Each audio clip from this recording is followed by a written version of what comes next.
Welcome back to Overtime Fantasy, where we go beyond the whistle to bring you home a fantasy championship. I'm Mike Kinder. This is Dan Hudgens. That's Phil Corella over there. How's it going, fellas? It's going good. Episode 59. Here we go. Did I bring the energy that time?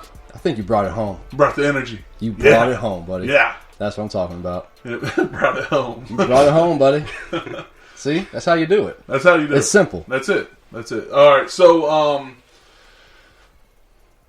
if you want to win a fantasy championship, you got to do one thing. What's that? If you want to bring one of these home, bring home one of these. Yeah. You know, one of these. Mm-hmm. Follow Overtime Fantasy. You know, and for the people that aren't watching on Facebook Live, that was the trophy and the ring from last year that I won. So, you know, follow Overtime Fantasy. Go to www.overtimefantasy.com. All of our social media is in the top right hand corner. Click on those. It'll give you a link to follow. You know, subscribe. Ask us questions. You know, draft season is coming among us.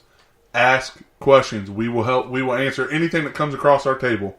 So anything that gets emailed to us, we will answer. I promise that. That's you right. know, so send us some questions.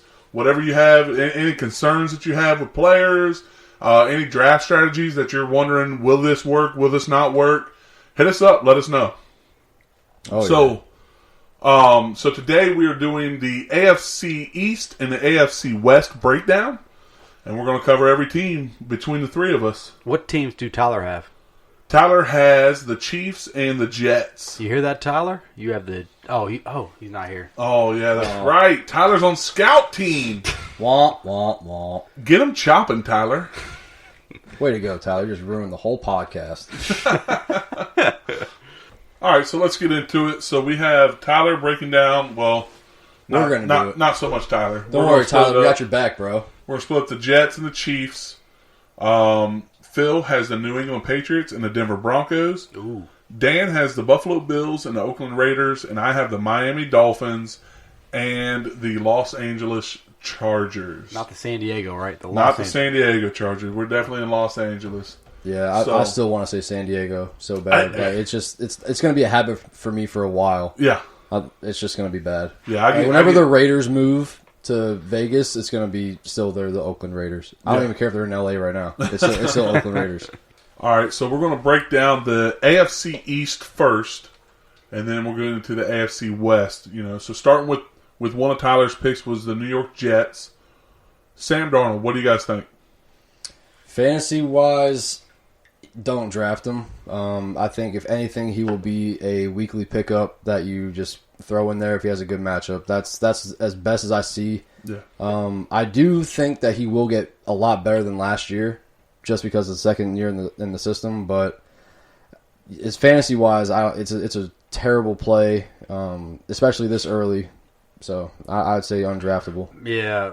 I mean, 2 quarterback leagues is where you're going to, or a super flex, because he's not going to be a quarterback that's... Let's just get this straight real fast. A super flex is a 2 quarterback league, right? Oh, yeah. You got your mandatory 2 quarterback, and then your super flex is like the option. Yeah. But, like, if you're in a super flex, you're going to play 2 quarterbacks. Absolutely, yeah. If you don't, then you're not winning. If you don't, then you have like this crazy stacked team that's out of this world. Like, if you got anybody that's putting up more points than a quarterback as a wide receiver or a running back, that's nuts. So yeah, I agree, Phil. I'm not going to target him in a 1 quarterback league. You know, he's going to be a streamer. He's going to be someone that. You see how it goes to start the season. I mean, he could actually come out hot, and he could be a good pickup for you. I mean, he's getting some good praise right now from coaches and players. Are saying that he's really picking it up and becoming a better leader, which is what you want in your quarterback. But when it comes to that's when in the NFL, that's normal football. This is fantasy football, and he's just not a quarterback that you can trust right now. Yeah, not right now. I agree. All right, so Le'Veon Bell, I know kind of how you feel. Has your opinion changed on Le'Veon Bell? It's changed a little bit just because of all the question marks of these other running backs. I mean, with Zeke and Melvin Gordon and Todd Gurley, I mean, he kind of has to jump up in your rankings. Yeah. I'm still kind of iffy about drafting him with my first pick, but if he's available and the top 2 wide receivers are already taken, and I'm in pick 9 or 10 or whatever, and he's there, it'll have to be a serious toss up, honestly, because he is a great talent. We've talked about it. I've never said anything about his talent. It's just he's scary as far as being out of football for a whole year. Yeah, I mean, he looks like he's in shape. He looks like he's ready to go. But with that whole system, it's different. It's just it's a risk, but it could potentially be the biggest payout if it could, seriously, because he is Le'Veon Bell. Yeah, I'm starting to rise a little bit on him. Yeah. Where I was down on him, just like you, and it sounds like you're starting to rise a little bit as well. Mm-hmm. He's at pick number 7 right now. I'd almost take him right there. I really would. Like, I'm starting to think, like, all right, look, this guy has got the ability to be a number 1 running back. I think the offensive line that he's running behind is worse than what he was in Pittsburgh, but he's still, like, his vision is so incredible. And the way that he makes those one-cut moves is just, like, out of this world. Yeah. As long as he can stay healthy with being out of football for a year, I think he would be a great pick at number 7. He could end up being the number 1 back in the league this year. And also, breaking news came out today about them picking up center Ryan Khalil out of retirement. So he was the Panthers center for years with Cam Newton and stuff. So he's a veteran. He's a smart center, and that could actually help out blocking schemes for him and Sam Darnold, so that could be another plus for him. Heck yeah! I'm not that high on him. Really? I thought you were higher than Phil and I earlier in the season. So explain. So he's going to get the volume. Like, it's noted he's probably not going to leave the field.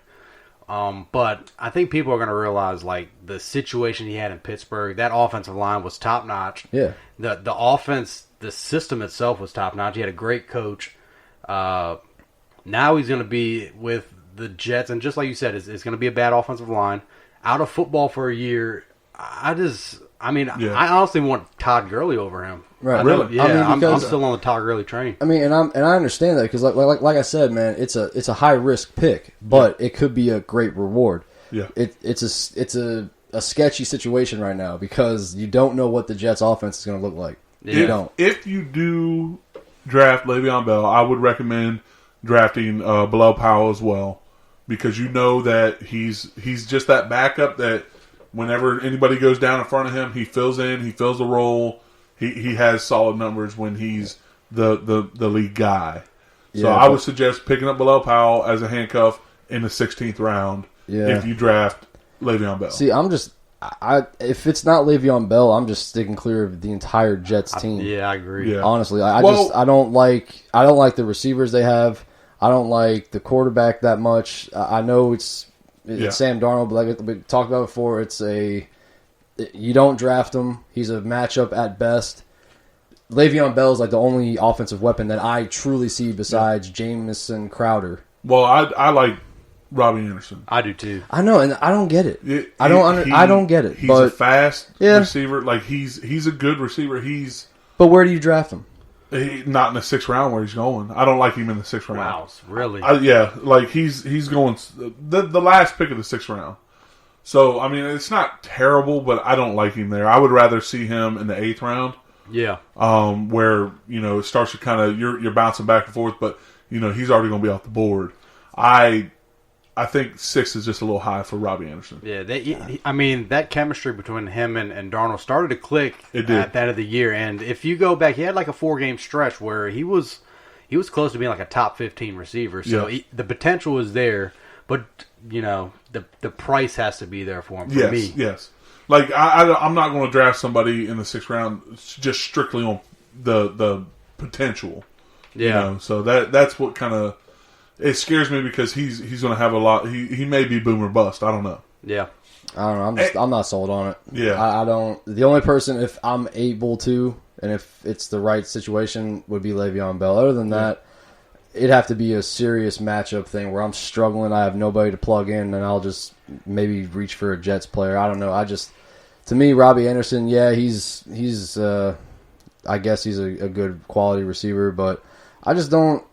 I don't like it. There's something about it in my gut. I have that same feeling. I'm going to talk about someone later in the podcast that I have the same feeling about. I just don't like it. Yeah.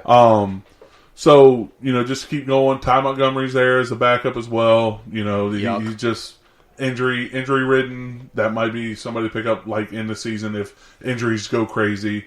Robbie Anderson, we already talked about. Jameson Crowder, Phil talked about a little bit. And Quincy Enunwa.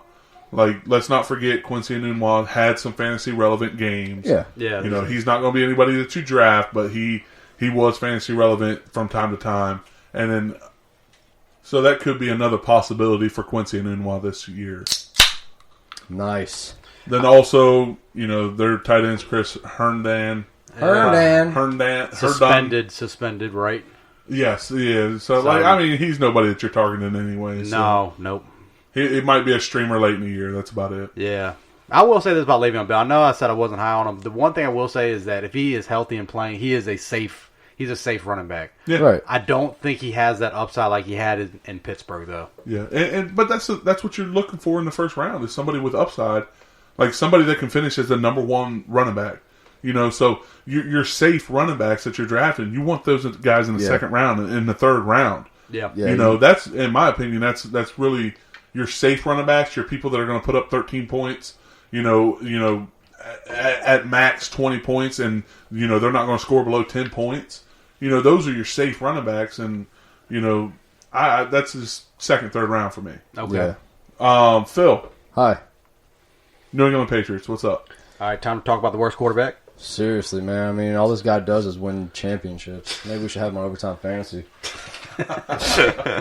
I'm not going to get into much with Tom Brady. We all know what he's capable of. This year, it just doesn't seem like he has the wide receiving core to be a top 7 finisher in passing yards and touchdowns and stuff. Who did they just sign today? They signed Cam Meredith. He's stud. Right. Okay. It's just like getting a worse Chris Hogan. Yeah. But honestly, they have, and the thing about it with Tom Brady is he can make anybody great. So, it doesn't really matter the depth he has, I guess. But I just think that this wide receiving core is probably the slackest I've seen for him in recent years. Absolutely. Especially with Gronk being out. So, Tom Brady, you can draft him if you want to in the later rounds, and he'll put up reasonable points for you. But he's not going. I don't think he's going to be the Tom Brady that's going to give you 35 points a game, 30 points a game like he used to. I think they're going to move towards the running game more often now. And with Sony Michel, James White, and Damian Harris, you have a three-headed monster in the backfield. Sony Michel, if he's healthy, which he is now, he's back to being good and healthy. I think he's a definite top a draft within the third round. I think he'll be gone. Maybe even in the second, some people. It just depends on what your preference is. James White, I think maybe in the 6th or 7th round, and Damian Harris, I think you definitely can draft him, pick him up in around the 10th or 11th round, and that'll be a great stash to have in case anything happens to Sony Michel and James White. But James White, I think, we all know he's a great pass catcher. He's great route running, and his one-on-ones with linebackers is just a whole scary situation. Let's see here. Let's break down their wide receivers they have right now. Okay, Julian Edelman, he's going to be the go-to guy, right? He's Tom Brady's new Gronkowski. All right, let's just put it that way. N'Keal Harry, the promising rookie out of Arizona State, he's getting a lot of good praise right now from coaches and players. He still has some work to do, but he can be a scary red zone threat. Possibly, I think he's worth a draft pick. It's just where. That's the whole issue with him, and especially not knowing anything as far as preseason goes yet. We don't know how well he's fit into the system yet. So picking him earlier than the 10th round for me is... That's what I was about to ask you. He's going at the beginning of the 9th round. Yeah. ADP-wise, Okay, he so can drop around there, I think you have a good core of players already at wide receiver, hopefully at this time, and that could be a good pickup.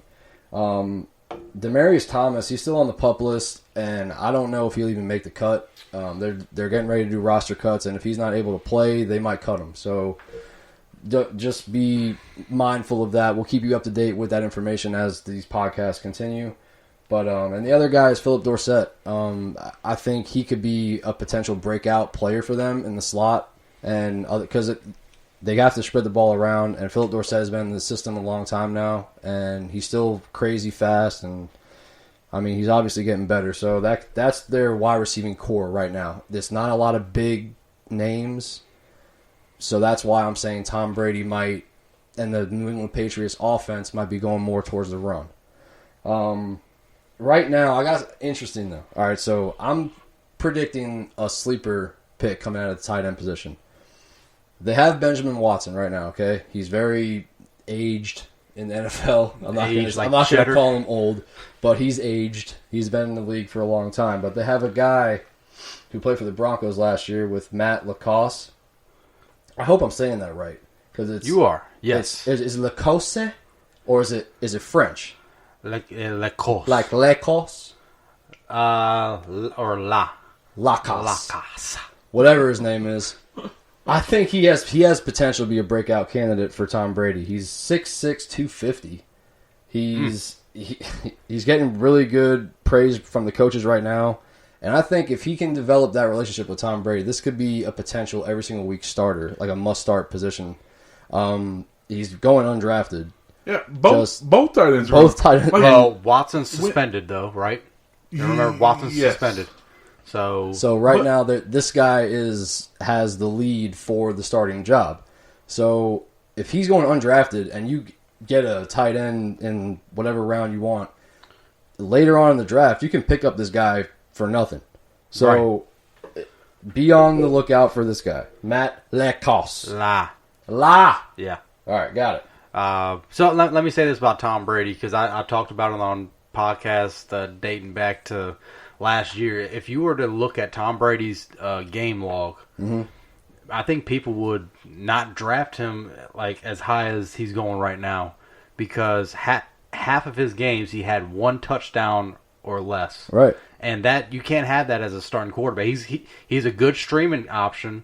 If you have him, I'd strongly recommend having a second quarterback so you can just play the matchups throughout the year. Yeah, and I mean, in non-fantasy relevant, they'll probably go to the Super Bowl again and be a great team. But in fantasy football, you want a quarterback who's going to put up at least 350 yards passing and a couple touchdowns a game. Now, you said you feel like he's going early in drafts?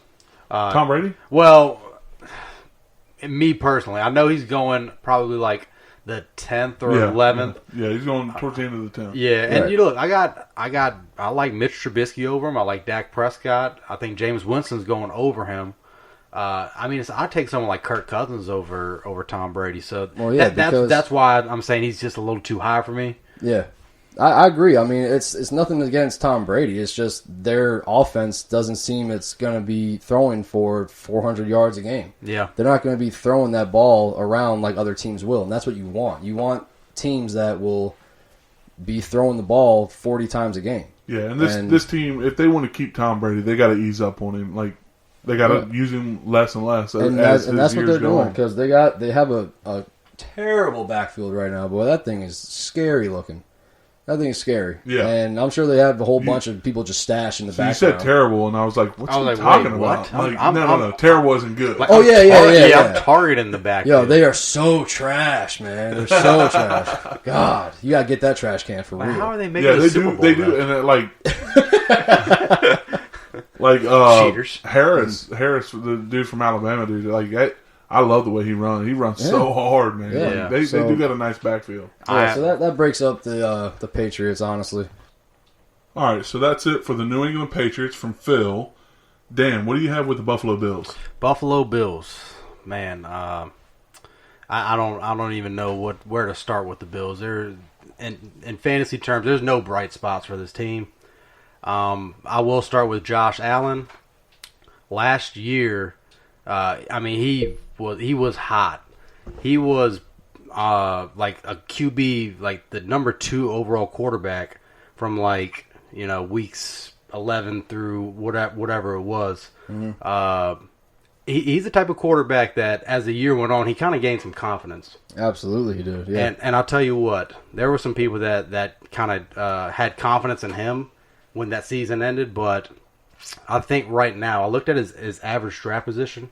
He's going in like the 13th or 14th round. So, which I think is a good spot for him. I think it is because he was actually like kind of teetering on that like top 10 quarterback ranking for a little while, before like the OTA started, and I was like, wow, that's just way too high for a quarterback that had more interceptions than touchdowns last year, for a quarterback that had, a 60 some odd, quarterback rating. It was just terrible. Mm-hmm. But I'll tell you what about Josh Allen. He has upside to be a top 5 quarterback just off of rushing alone. Yeah. Yeah. But I just don't want him, man. He's just not good. I just don't like drafting bad players. I think that's what it comes down to. I don't know how y'all feel about that. Anytime you draft a bad player, it's not good. Let's just put it that way. Well, thank you, Captain Obvious. Well, hey, remember a couple years ago, Blake Bortles helped win some fantasy championships for some teams, and he is. I mean, who does he play for? Rams, right now, I think. Doesn't matter. He's back up. It really don't. It don't matter. Yeah. So, but no, Josh Allen, like he's that type of, streamer. He is. He's a streamer. I think the connection with him and John Brown is going to be nice. So he's an option at a streaming. If the matchup is right. Here's the thing, though. He is by far the worst passing quarterback in the league. His completion percentage was like 52%. So he's not going to be, come out guns blazing, slinging the ball, and completing all these passes, because I just think he's just going to be an inaccurate passer. So when it comes to the wide receivers, you got John Brown. You have Robert Foster. They picked up they picked up Cole Beasley. Beasley. I'm about to get him mixed up with Adam Humphries or white slot receivers. It's okay. They all look the same. Yeah. So, if I had to pick a receiver, I would pick Robert Foster. I know John Brown was the kind of their prized acquisition of the offseason. Yeah. He had a chemistry with Joe Flacco, and he was a very good receiver. I don't think people remember how good he was. Like, he was a must start every week when Flacco was in. Yeah, like Brian, shout out Brian Shalamian. Yes. But Brian had him and was like starting him every week, dude, and was like killing it with him. Yeah, and I just don't see that happening with Josh Allen. Josh Allen and Robert Foster they had some good games last year. So I would target Foster, super late, just for someone who could be like a bye week starter. Maybe who could, flash and be a weekly flex play, but that's his ceiling. Basically, you want him. You can have him on your team to use as depth. Get him as a wide receiver depth that you have. If you have a good core wide receivers, Foster is a good pickup to have in stash. Yeah, okay. I haven't even looked at his average draft position, but I'm pretty sure it's going to be like 13th round, where you draft someone that late. If the ceiling can be like a flex play, I'd take a shot at him. So, and I think I'm not going to completely disagree with you when it comes to Allen, but I think he will have. There's only one way to go up right now, and that's up for him as far as a quarterback. He being in the system for his second year coming up, things can only get better for him. But the only thing that I will say about him and for his upside will be his running ability. I didn't know that he could run that well. Yeah, I said, okay, this guy is going to be another like Ben Roethlisberger type, just a big quarterback with a nice arm. But he surprised the hell out of me when I saw him jump over that guy. He was balling out for a couple games with his feet instead of his arm. Yeah, I'm just hoping that this year he can connect on some of them deep balls with John Brown because, God, he has a cannon. Yeah. He can throw that thing like 85, 90 yards, it seems like. Yeah, he has to step up as a passer in order to take that step, into that tier where I won't say like an every week start, but someone that you can trust in your starting lineup. Oh yeah, he's exactly. Because look, you're gonna put him in your starting lineup, and you probably be either like kicking yourself because you're watching this terrible quarterback performance, or you're just like, wow, he just rushed for 150 yards and 2 touchdowns. That's how I think it's going to go down with him this year. Yeah, anytime your quarterback leads your team in rushing yards, you didn't have him in your fantasy lineup for passing. So speaking about rushing yards, what do you see in this rushing backfield right now? So the best running back is going to be Josh Allen. Okay, so man, it's a log jam of running backs. You have Shady, you have Gore, Singletary, and T.J. Yeldon. I think the latest was T.J. Yeldon was on the chopping block. That's the latest that I've seen, and I thought that Yeldon would have had an opportunity to get some good work in this backfield, because I'm not a believer with Shady McCoy. He had his worst season by far last year. It was barely over a 3-yard per carry. Yeah. A lot of tread on the tires, and you got Frank Gore, who has even more tread on the tires. Productive in Miami, but you're not going to draft Frank Gore and expect crazy upside. You draft Devin Singletary, and he has that upside. And Devin Singletary is going about 2 rounds later than Shady McCoy. I'm not even thinking about Shady. I'm all in on Devin Singletary. So I like Devin Singletary in dynasty leagues. I like him because there's just so much veteran talent that had some really good fantasy relevance in the past.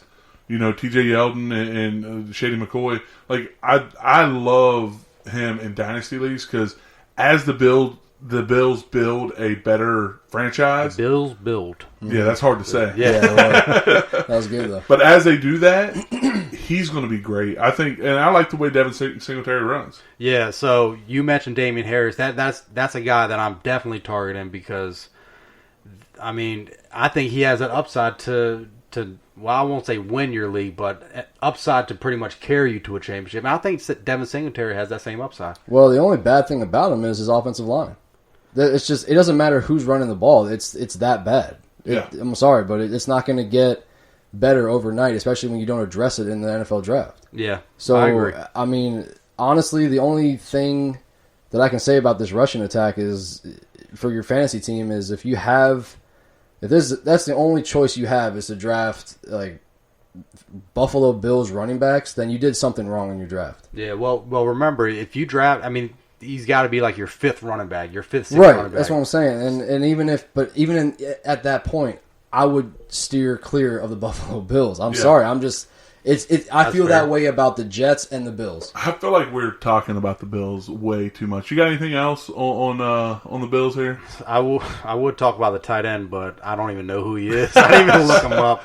It's not worth it. Yeah, no. It's not worth it. So that's all that we have about the Bills. We're going to go ahead and move on to my AFC East team, and that is the Miami Dolphins. Okay, before we go on to the Dolphins, I forgot to mention Zay Jones.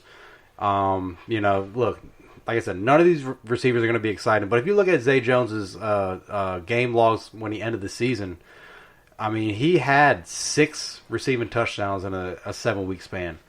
So, upside wise, not going to be crazy. But if he can score 6 times in 7 weeks, that's good enough to draft in the whatever round, pretty much free. Yeah. Okay. All right, so moving on to the Miami Dolphins. There's a quarterback battle, Josh Rosen, Ryan Fitzpatrick. I'm not interested in any of them, especially not in any drafts. It's just, keep an eye on them, like I say, with everybody. You don't want Fitz magic? No, not at all. Not in the draft. It's worth a shot. I've been hearing a little bit better news out of Fitzpatrick in camps so far, but honestly, it's anybody's job, and it could really be a situation like it was in Tampa last year, where Fitzpatrick's doing great, they're going to ride that hot hand, and then he starts to, let up, and then now they're going to go with Josh Rosen for a couple games until he lets up. I see that happening this year a little bit. But nobody you can trust. Josh Rosen won't have a hot hand. I hate that situation, too, when it's like, it's a quarterback battle.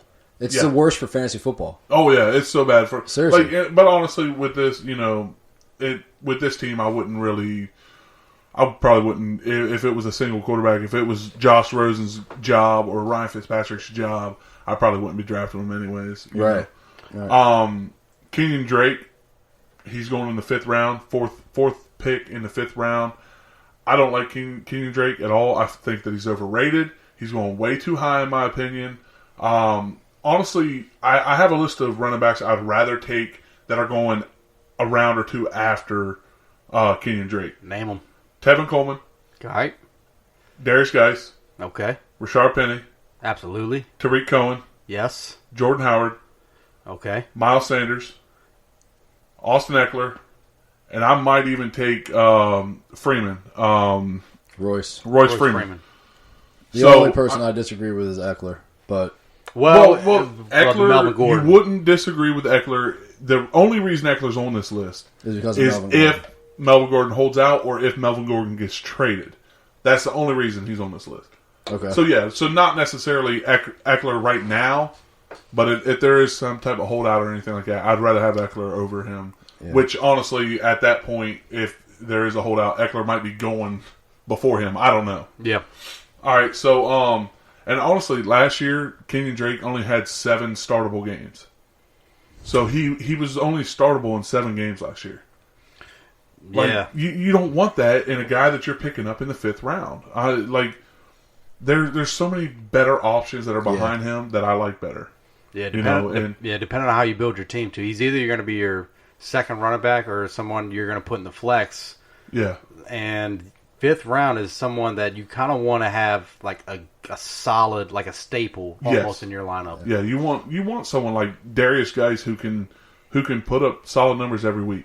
Or Tevin Coleman who can put up solid numbers every week. I'd rather have all those guys after him. And that could be another case where I'm just, I'm not sold on Kenyon Drake. He's been going high in drafts, and I've always avoided him. I'm just not sold on him. I don't, like Phil is with Robbie Anderson. So yeah, I mean, and also on the other point is that the coach already came out and said he sees a complete even split with carries, so that doesn't make you feel better, anyways. Yeah, so that takes me on to my next guy is Kalen Ballage, who I've been kind of high on since even last year. He's already working with the ones, so he's getting a split. He's going in the 13th round, which that's not going to be true by the time you draft. He's definitely, unless you're drafting this weekend, whatever. 13th round is not going to be true for him. He's definitely going to go up after all this good news with him, but his value, like I think the max that I will see him is maybe like the 8th round, something like that. You can get him in the 8th round. He's got a much better value than Kenyon Drake, and I mark my words. He's going to take that starting job. He will have more fantasy points than Kenyon Drake at the end of the year. I don't disagree with that. Yeah. Well, I know Kenyon Drake, he's a better pass catcher. Yeah. So But we really haven't seen anything from Kalen Ballage yet. Right. He's still young. I think I would much rather take the shot at Ballage later than having Drake. If they're going in the same round, if they're going in the same round, who would you rather have? I would go Drake. Would you go Drake? Round. What about just you, Phil? because of pass catching ability? I go with Ballage, man. Honestly, because okay, I'm with you. I think Drake's had his chance, man. And honestly, with the opportunities that he's had, he hasn't really produced much. So why not go with somebody else? Yeah. So. All right, on to the receiving core. Not a whole lot to get excited about here. Devontae Parker, he's going in the 16th round. It's about time. Everybody's been excited about him every year, and he has produced nothing. So. Like, honestly, when is this guy actually going to do something? He's had so much hype around him for every year, except this year. Finally, the hype is gone, and this will probably be the year that he just explodes and does, like, crazy stuff. I think I remember my hot take last year was Devontae Parker was like 1,000-plus yard receiver. And yeah. Yeah, but I will say, though, he had that one game, I think it was a primetime game where he had over 10 receptions and over 100 yards, and it was like, whoa, like... Yeah, like last year, he averaged 3.4 fantasy points a game. And that really come from 2 games. He had a 13-point game and a 10-point game. Yeah. Like, that's it. Like, everything else was, like, 3 and below. Yeah. It was a very bad year. Yeah. And he's honestly, at the 16th round, he's just a flyer pick at best, honestly.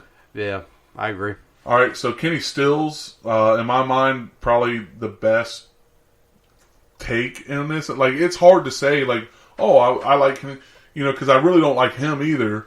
But in my opinion, he's a lot better value than Devontae Parker. And you're getting them both at the 16th round. Like, he's going at the end of the 15th round. So you're getting them right there for free, basically. Yep. It is a decent flyer. You are getting a number 1 or a number 2 receiver on a team, so it might be worth a flyer at best. Yeah.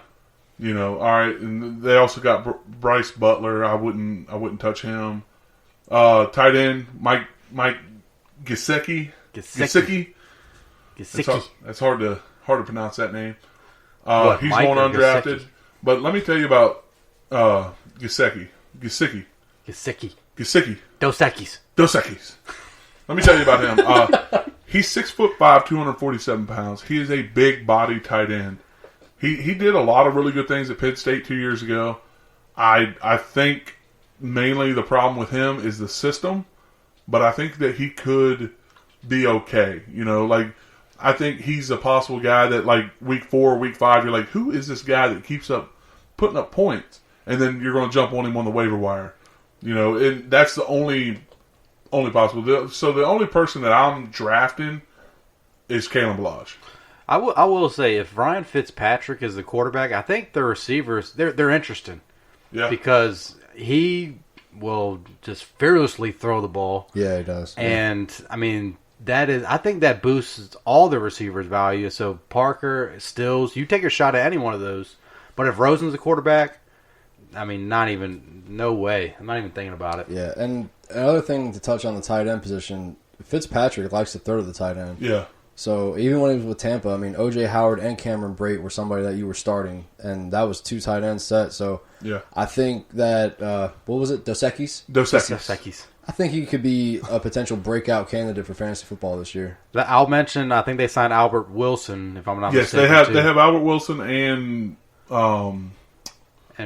what's his name? Huh? Isn't it Grant? Yes. Speedy? No, not Grant. Jakeem Grant. Grant. Yes. Yeah. Tyler's boy. Tyler's boy. Yeah. He loved Jakeem. But yeah, and those guys they're going to put up 3 decent fantasy points this year. Yeah. Kind of like a best ball It'll option be like in a the luck of 18th the draw. round. If you put him in and he did a great job, it's like, you got lucky because the next week it can be potentially a one. People in your league would start hollering collusion. The fact that you're seeing into the future, Right? Exactly. Yeah. So, All right. So moving on. Tyler's other team was the Kansas City Chiefs. Let's lot to talk let's about. blow through this as quick as we possibly can. All right. This is seriously the first 4 rounds, or I'd say 5 maybe. 4 Kansas City Chiefs are off the board. Let's go the first 2 rounds. And The first 2 rounds. Definitely first 2 rounds. 4 Kansas City Chiefs are going in the first 2 rounds. Right. So Mahomes potentially. Mahomes is 212.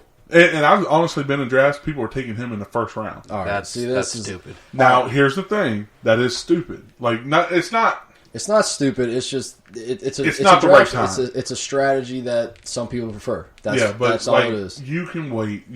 First round, that is a wasted pick, in my opinion, to go quarterback. Second round, that is a wasted pick to go quarterback. Patrick Mahomes is not worth a second round pick. Patrick Mahomes is a great quarterback, but he is not worth a second round pick.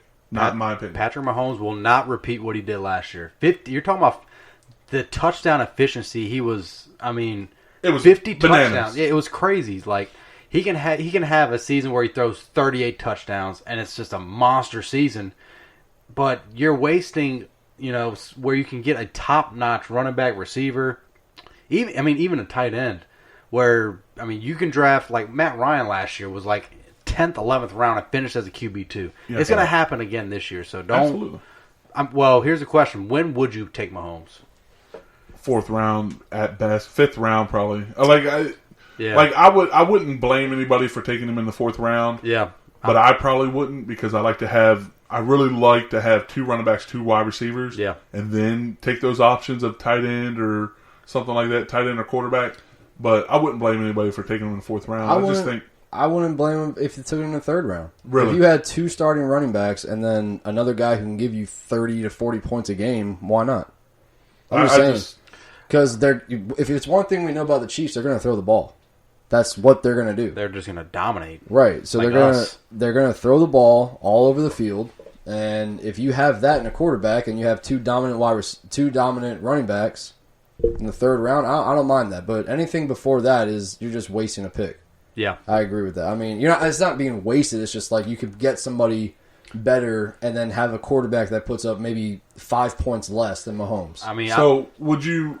What my thing is you're talking about I wouldn't blame you for taking him in the third. When you can get Matt Ryan at the end of the sixth, when you can get... All I'm saying is I wouldn't blame you. Yeah, but okay. at the same time, it's not like it's a terrible pick. Yeah. It's a guy who's going to give you 30 to 40 points a game. Why not? Yeah. But if you're smart in drafting and you know you can get Matt Ryan later and put up the same amount of points, if not more, in certain weeks, then that should be the route that you go. But to certain people, they see, oh, he was the MVP quarterback last year. You know, he was, and that gets. And I will say he had a separation from the number 2 quarterback that was fairly large, and it's not normally that large. Oh no, and that's kind of a outlier season. Like that doesn't happen often. And normally when a quarterback puts up those type of numbers, they don't come back and put up those same type of numbers the following year. They never do. There's always a drop off. You know, so let's say he loses, 5 touchdowns and 500 yards. He's still throwing 45 touchdowns and 4,500 yards, but now he's right there with Matt Ryan at the number 2 spot. He's battling right there in the same spot. So, like, there's going to be a regress. I don't like him where he's going. Second round is way too high for me. I can't do it. Yeah. All right. So moving on. So then in the other 2 rounds, or the first 2 rounds, again, you have Travis Kelce. People are taking Travis Kelce in the second round. Yeah, and I love that's one that I like. Yeah, I mean, so you got that, and then you have Tyreek Hill, who is going in the second round, first round, some drafts now. Yeah. Now, let me talk about Travis Kelce for just a second here. I don't want to let you talk about Travis Kelce right now. Okay? Because the reason why I like him going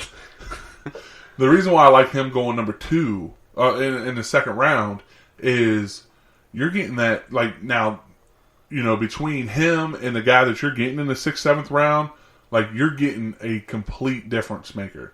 Like, you're looking at Vance McDonald in the 10th round, I think, and, like, yeah, that's a good tight end. If you're going to wait on tight end, that's a good tight end to have, but I think Travis Kelce outscored him by over 100 points last year. And Travis Kelce will also have probably 8 times more targets than Vance McDonald would have in the first 3 weeks. So, I mean, I completely understand drafting Travis Kelce in the second round. That's actually a smart pick. An early tight end like Kelce, Ertz, or Kittle, I don't blame you taking in the first 4 rounds because they are difference makers. They are so far and above the number 4, 5, and 6 position at the tight end position. They're so far above that they make a difference on your team. Mm-hmm. I'm taking Kelce in the first. Are you really? I think. So this is your Gronk, huh? I think so. Is this your new Gronk? Gronk, he burned me bad last year. Yeah, but I tried to tell you, man. That dominant tight end can just. I mean, it can just separate your team because you can find those late values with running backs and receivers. Yeah. Whereas tight ends, it's you're not going to get valuable, man. They're a dime a dozen. Honestly, it's like if you have that gem at tight end, you don't have to worry about anything for that position until his bye week. You put them in because like everybody else is going to be scrambling. Yeah. You scramble. If you wait and pick up someone like Vance McDonald and he puts up 2 weeks back to back of 2 points or less, you're going to be scrambling like, man, I got to do something about this tight end position. It gets so tiring every single week. Like, all right, who can I plug in at tight end who has a good matchup? And you're trying to dig through and find and hope that you got the right one instead of just you draft him in the first round. And it, like you said, it is tiring. It's so nice to have that tight end that you put in every week and don't have to touch them ever. Except once when they except 1 week, right? And even that week it's like whatever. Yeah. All right, so moving on, running backs, Damian Williams and Carlos Hyde. I feel like Dan likes somebody in this backfield. Who I don't know, man. I think he might love it. I love. Okay, so we've honestly talked enough about Damian Williams. Phil and I are a little bit lower on him than you. A second round pick is too high for me, and I think that's going to start changing a little bit for you. Your love, because I know when you first started to love him, he was going to like the 4th round. He's going mid-second. Yes. So I'm kind of torn on this because. All right, so just like we mentioned earlier, like in the podcast, you have these running backs that carry the risk of holding out, injury, whatever. Damian Williams, his risk is, either losing the job or splitting time. But Andy Reid came out and said, this is going to be our starter. And if that is the case, the way he finished the year and played in the playoffs, I think he's going to be worth a second-round pick. But, then like I said, I loved him in the third round. I think third round was awesome. I was targeting him every single draft. And I think that's where most of your love was coming from at first. But now you're just in love with the player himself. Yeah. Like me personally, I would rather have... Me personally, I'd rather have Leonard Fournette, who's going almost around after him, but that's, like I said, we talked about Damian Williams enough on this podcast. Carlos Hyde is going in the 10th round. Not a bad pick, for somebody that could split carries or that could, that will take over the role if anything happens to Damian Williams. Yeah, and I've seen him. I think that's good value. And I've seen both of them in the backfield at the same time. Yeah. So Patrick Mahomes, Carlos Hyde, and Damian Williams all on the field at the same time. That has happened in the offseason and minicamp so far. So. Let's not forget Carlos Hyde is a decent running back. And especially if he's getting if anything happens to Damian Williams, and he's getting 100% of the carries pretty much, he's going to put up fantasy numbers. Yeah, especially in that offense. You want a Chiefs running back. So say if Carlos Hyde or Damian Williams gets hurt, I think it's Darwin Thompson, the third string. He is going to be someone I'm going to pick up because who knows? Yeah. And if you listen to the rookie podcast, he's one of the guys that talked about from Utah State. Right. All right, so wide receiver core, Tyreek Hill, Sammy Watkins, McCole Hardman going in the second pick of the second round with Tyreek Hill. Okay. So he's rising back up. Yep. Sammy Watkins going in the 8th round, 5th pick. McCole Hardman, 14th round, so you're basically getting him for free. I actually like where all those players are going. Yeah, I agree. I mean, some people will take Tyreek Hill in the first round just because. Yep. But I feel like he's second round talent. Now, has it come out officially he's getting zero game suspension, or is it he might get 0 games? I think it's official that he is getting Is it official? 0 games. Okay, yeah. I didn't know. But has anything happened from that injury? On the field issue he had the other day.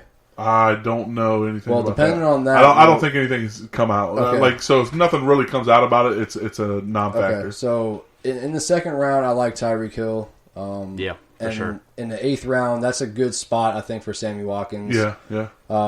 He's a wide receiver 3 at most. Someone to actually kind of throw in there on a weekly matchup type thing. And 14th round, maybe undrafted McCole Hardman. Yeah. That's like a nice little flyer. That's not a bad choice. Yeah, he's someone you draft and stash because you think Sammy Watkins is injury prone. Yeah. Will he get hurt or when will he get hurt this year? Right. So if he gets hurt, McCole Hardman as the number 2, I think that he could produce.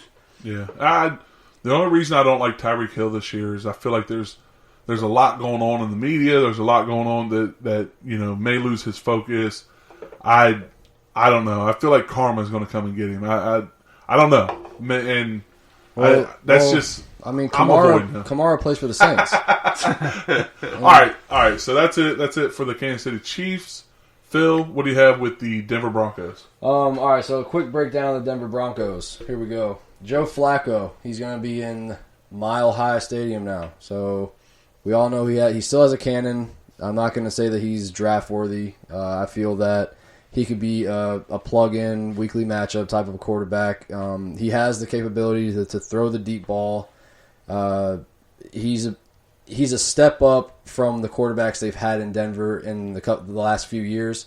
So that could bring some serious potential to some wide receivers I'm going to talk about. One of the wide receivers that I'm actually starting to get kind of high on is Cortland Sutton. Yeah, okay. He's a big body receiver. He's 6'3", 220. Last year with mediocre quarterback, he had 700 yards and 4 touchdowns. It didn't really produce so much, but honestly, when they got rid of Demaryius Thomas, his production actually started to increase. Yep. Which is kind of I thought it would actually go down a little bit because the vocal point would be on strictly him and Emmanuel Sanders. But even when all that was going down, his numbers kept rising. I said, okay. So this offseason, he's actually been working with Anquan Bolden on his routes, so he's been putting in some serious time and effort. So he's actually a guy that's rising in my some of the players that I'm looking at. And Emmanuel Sanders, he's another wide receiver that could see some serious bump up if he is activated off the PUP list. I mean, I know he's been running around and he's looking good.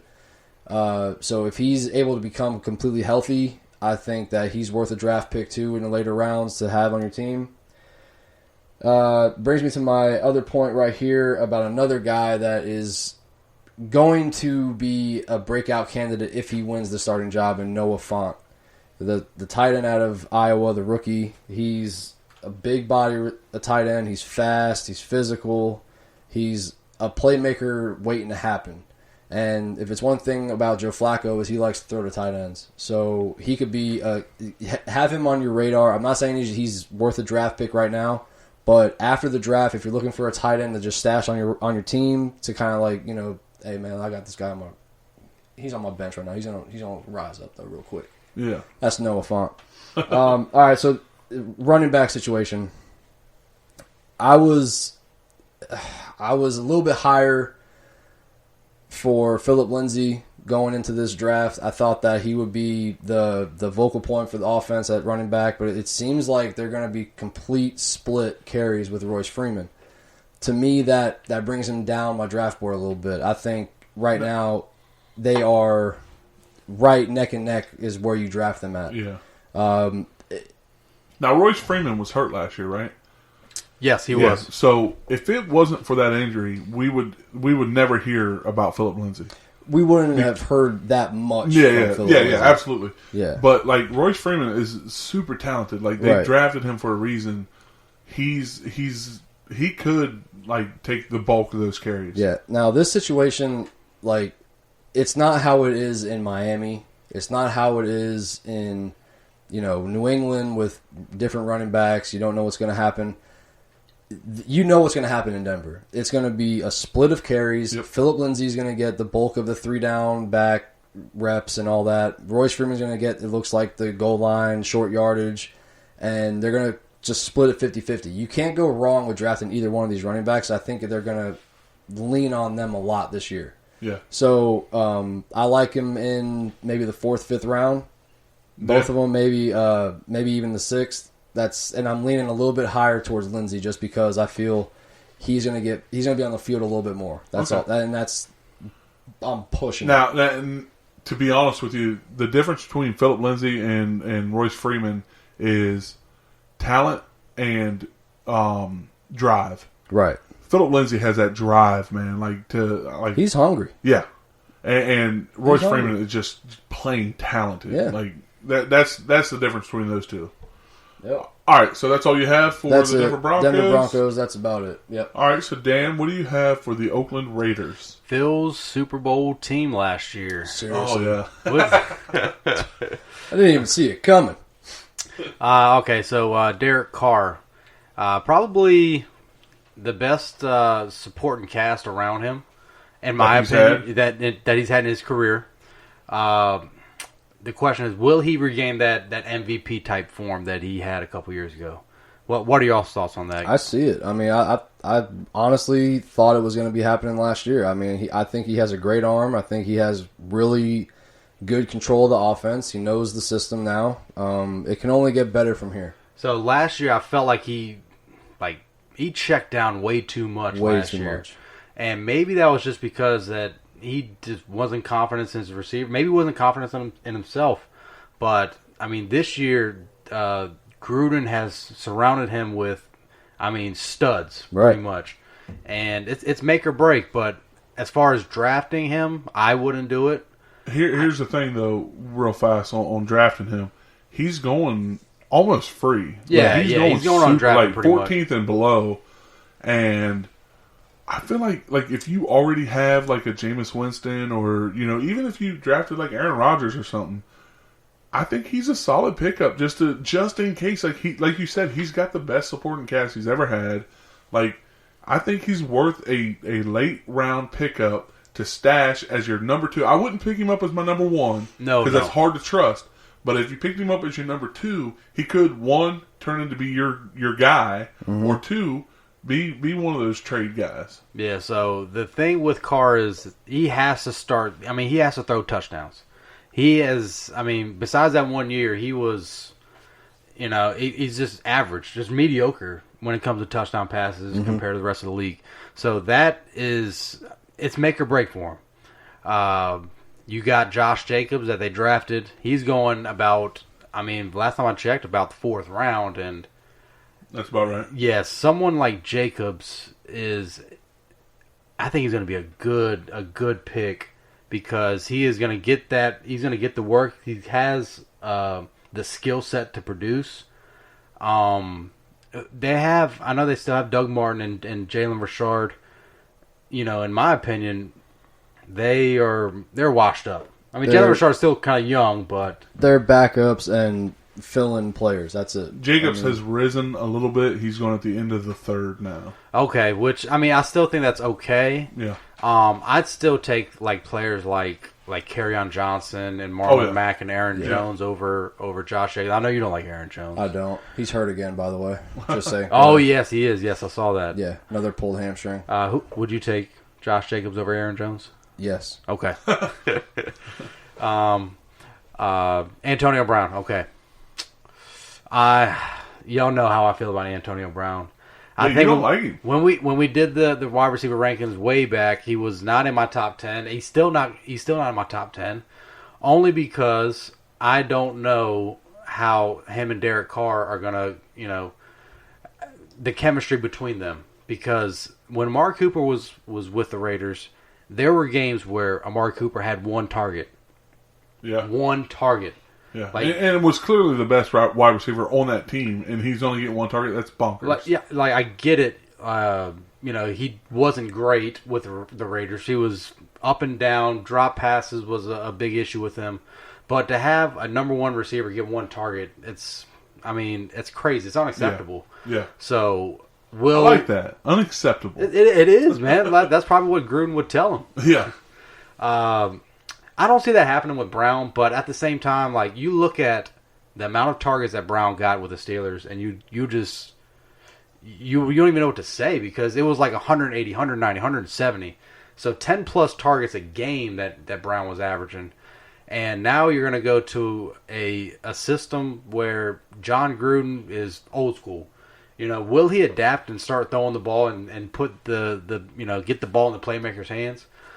That remains to be seen. For me, I probably won't be owning Brown anywhere because I want Mike Evans over him. I want Hilton. I want Thielen. Wow. Yeah. Yeah. Okay. Look, I'm just not high on him. I can agree with Mike Evans. I don't like Hilton or Thielen above him, but I can see where you're coming from. It's a preference thing. You made a lot of valid points. What you're saying is not wrong, but you got Antonio Brown on your team. You get him the ball. That's just point blank, period. Yeah. You have Derek Carr who's got the arm to get it to him. There's not another wide receiver that is that amazing next to him. Get him the ball. I understand what you're saying, though. I know you're not that high on him, but it's still Antonio Brown. We can't forget that. Right. And week 1 could come around and I could go, what the heck was I talking about? I could be completely dead wrong about it. Son of a... I will admit that. Yeah. Let me ask y'all about Tyrell Williams. Okay. I like him. I hated him at first, but now I'm kind of coming around to him. I've liked Tyrell Williams since 2-3 years ago when Keenan Allen got hurt. Yeah. Tyrell Williams was my man, dude. I feel like he's a good supporting cast, but I don't know. He's never going to be the number 1 guy. Yeah, he's a good supporting cast. Here's the thing, though. He is going really late. He is like the wide receiver 60. Yeah. You got to figure the Raiders are going to be down a lot, so they got to be throwing, and you can't just pepper Antonio Brown with all these targets. You could, right? But Tyrell Williams, we've seen him, produce with Phillip Rivers, and like I said, I think Derek Carr is set up to succeed, but will he make that step? I would take a shot on Tyrell Williams later. Yeah. Is that all you have for the Oakland Raiders? Yeah. All right. Yeah, that's it. Go. Yeah, that's all I got, man. That's all I got, dude. All right, so let me try to hurry up and blow through here of the Los Angeles Chargers. Good luck. Phillip Rivers. Good luck. Honestly, what'd you say? He just quoted Taken. Yeah. Good luck. So Phillip Rivers, he's going in the 10th round. He's one of my favorite late round quarterbacks because he's so consistent. Like he gets like I'm just gonna 2013 he was the 6th, 14 he was the 12th, 2015 he was the 12th, 2016 he was the 14th, 2017 he was the 8th, and 2018 he was the 11th. Like that's the position he was at the quarterback rankings. Like so he's consistently finishing as a number one quarterback. You know, outside of 2016 when he was the 14th best, which still isn't all that still bad. Solid, you know? yeah. Like, and you're getting him in the 10th round. Yeah. He's the type of guy that won't really win you games, but he also won't lose you games. He's going to put up solid numbers every week. Like that's what he does. He just puts up. Honestly, like when you look at it, it's close to the same amount of numbers every single week. And then he'll have that 1 week where he explodes and he gets you massive points, and then he'll have that 1 week where he doesn't do much and he gets you really low points. But outside of that, it's like consistent. He's so consistent, it's crazy. Oh yeah. All right, so moving on, Melvin Gordon. Melvin Gordon, for the meantime, is completely moving off my draft board. Yes.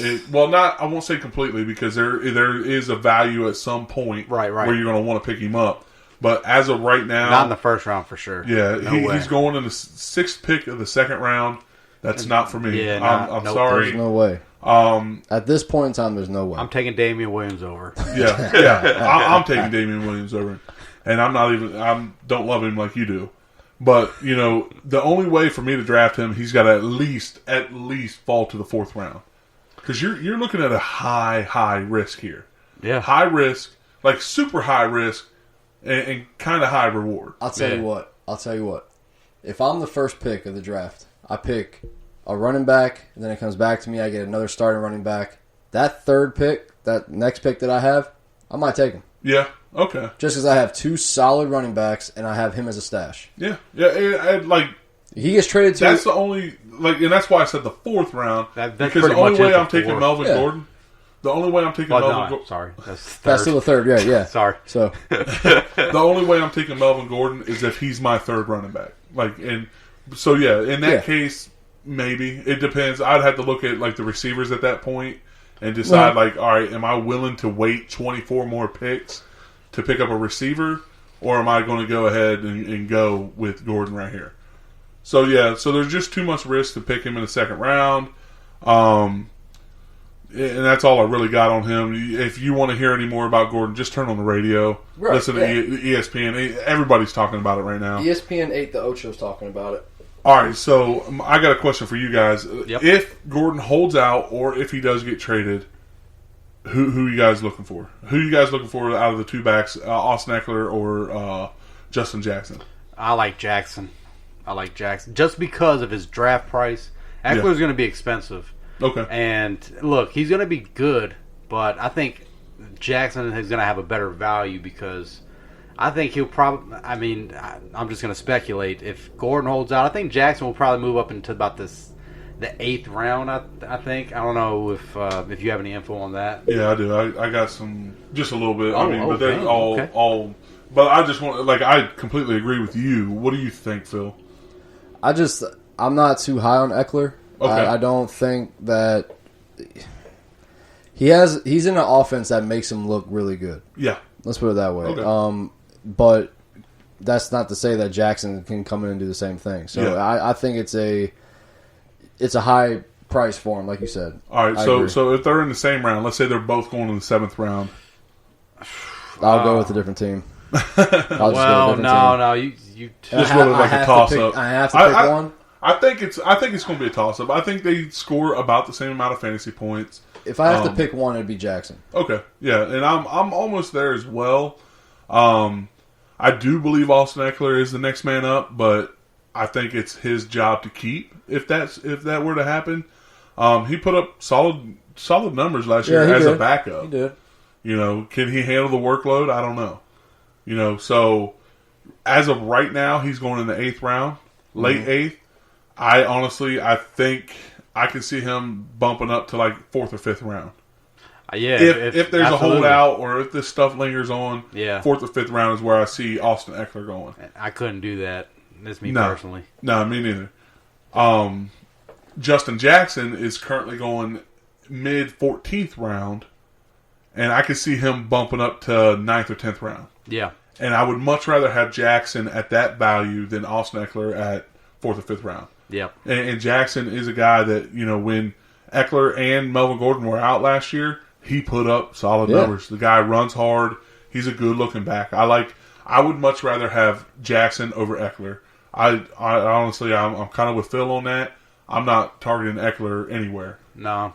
But Jackson's going to be on my radar, Yeah. especially if this holdout lingers. The price got to be right. And we won't know until, week 1 pretty much. Yeah.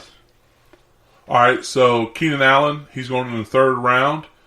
So, aside from the 2 years that he was injured, he has proven to be a great wide receiver for fantasy leagues. Yeah. He finished as the 14th wide receiver last year and the 3rd wide receiver in 2017. Yeah, that was a crazy finish in 2017. He just went berserk at the end of the year. Yeah, so he has top 5 wide receiver ability. He's a great wide receiver as long as he stays healthy. And those 2 injuries that he had were just kind of fluke injuries.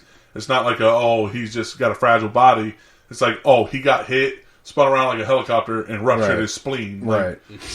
So, they're just kind of crazy injuries, that doesn't happen often. Cut in half. Pretty bad. I will say... Not another teen movie. Marty. This is the worst case of cut in half I've ever seen. That was the worst pass I've ever seen. Ever.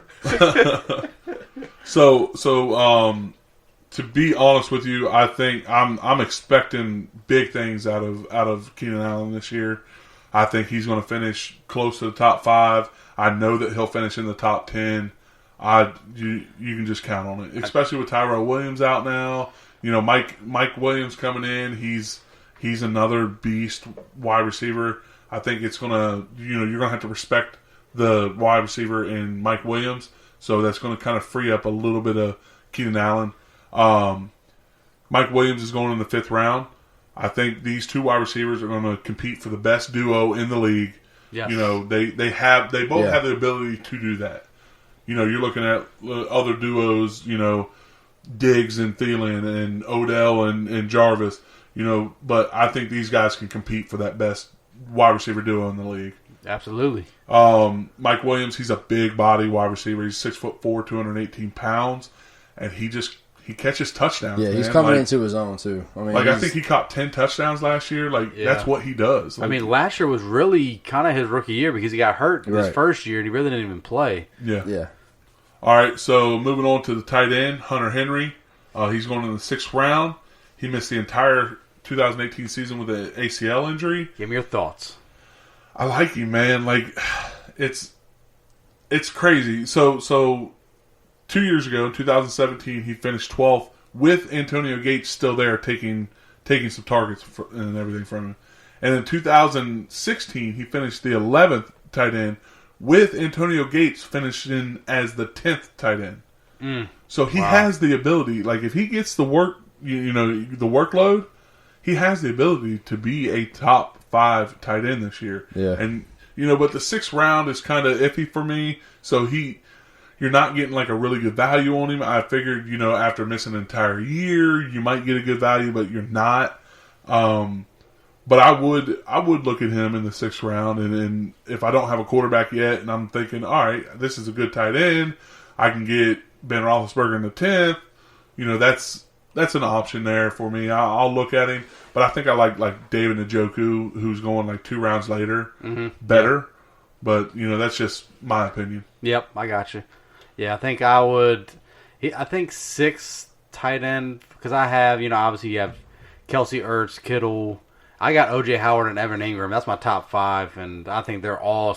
I would much rather have all of them over Hunter Henry. Once you get to Hunter Henry, in my opinion, it's kind of like a different tier. Yeah, it is. It is. It definitely is.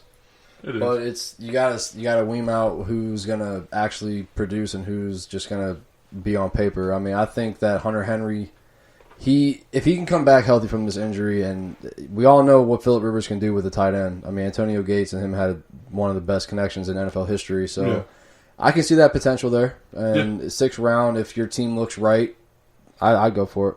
All right. So, anything else you guys have? If not, we're going to wrap this bad boy up. Let's wrap it up. Put a bow on it. I will say I'd take Keenan Allen over Antonio Brown. Yeah, I probably would too. It would be a toss up for me. Yeah, I didn't mention him when I was doing my little rant. All right, so that's all that we have. Once again, thank you for listening. Thank you for the support. We really appreciate all the love and support that we get from the very few listeners that we have. Hopefully we can expand that this year in 2019. I got a feeling 2019 is our year, fellas. I just got that feeling. Is it a gut thing? It's a gut thing. Okay. It's a pretty big gut thing. It's pretty gut. If you're feeling it, I like feeling. That's a great feeling. If you're feeling it, buddy, we love it. All right, so, once again, follow us. Go to www.overtimefantasy.com. Click on our links in the top right-hand corner. You can follow our Twitter, our Instagram, our Facebook, our SoundCloud, Stitcher, Apple iTunes. We're on everything right now. Everything but Google right now. I gotta work on that one, guys. God. So, leave us a comment, ask us questions. Please do. We will answer anything that comes across our table. We appreciate it. We appreciate the feedback if you guys give it to us. Absolutely. Anything else? Dan? Adios.